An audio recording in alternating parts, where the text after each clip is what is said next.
I am doing a series of videos from the Philippines. I studied anthropology in college, and I'm very interested in how cultures interact. And stereotype, which is accurate about the Philippines, is often men who are older are coming to the Philippines to find a wife. The reason being that the women here speak English in Cebu. And so I'm seeing this happening.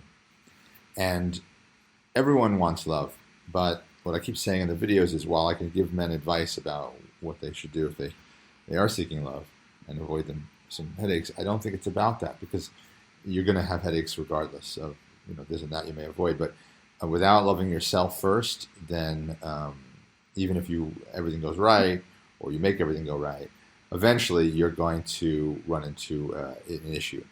And so what I want to talk about is that often people will say, how do I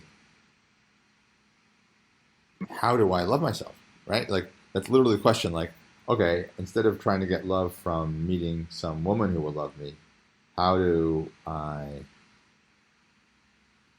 I find that love myself? So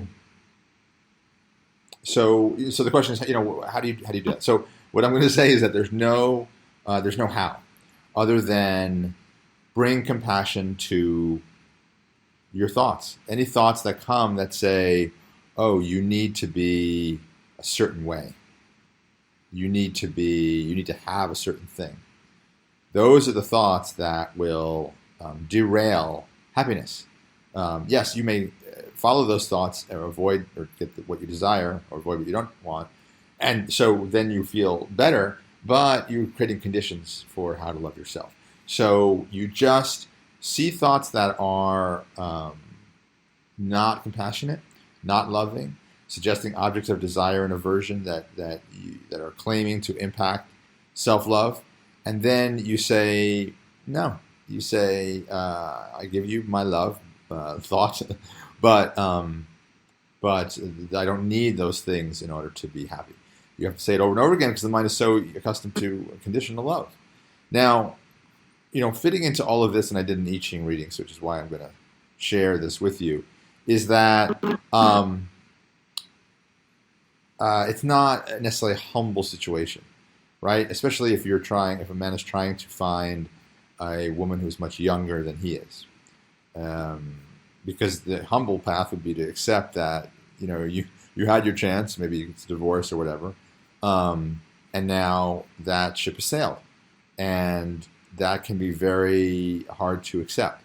So what I would suggest to you is that if you are a man who's come here to find a woman, then the challenge for you will be to find humility in that search.